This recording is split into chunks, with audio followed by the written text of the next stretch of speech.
As Israeli defense forces press on in their mission to eliminate Hamas, Israeli soldiers uncover a massive Hamas tunnel network under Gaza, and it's even bigger than they expected.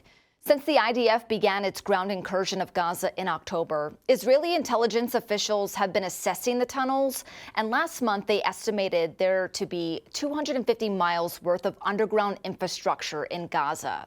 Now the IDF telling the New York Times they're estimating those numbers to be between 350 and 450 miles, along with 5,700 separate tunnel shafts. Keep in mind, the Gaza territory is only 25 miles at its longest point. IDF officials say they have evidence that Hamas is using the tunnels to hide Israeli hostages kidnapped from Israel on October 7th. They claim they found hostage DNA in a bathroom 8 feet below ground. We found in this tunnel hostage remains, hostage DNA. Hostages were held here in this tunnel system. One former CIA officer who worked extensively in the Middle East tells the New York Times Hamas has used the time and resources over the last 15 years to turn Gaza into a fortress. IDF soldiers back up that claim, saying Hamas uses the advanced tunnel system to manufacture and transport weapons like rockets and mortar shells. They say this is the footage of the largest weapons production site IDF soldiers found in the Gaza Strip, where Hamas terrorists produced long-range missiles capable of reaching northern Israel. IDF soldiers say they've uncovered tunnels underneath heavily populated civilian areas like hospitals, schools, churches, and even residents' homes.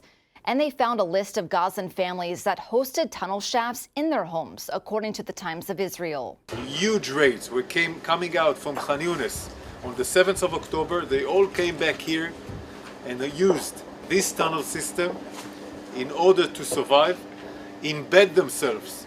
As you see here, we are in a neighborhood.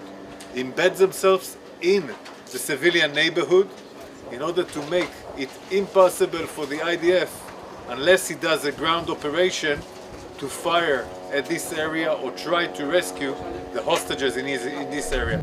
The first hostage released by Hamas, an 85-year-old woman, describes what it's like to be in the tunnels and that she fears for the lives of others still being held hostage by Hamas. She spoke to NBC's Richard Engel. Time is limited for life.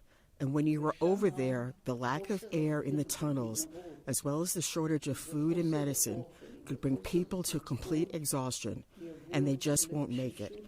They need to get out today. Otherwise, they won't live. IDF intelligence officials estimate Hamas is still holding more than 100 hostages. It's unclear, though, how many are still alive. They also plan to destroy Hamas's tunnel network, but first need to check all of them for hostages and booby traps.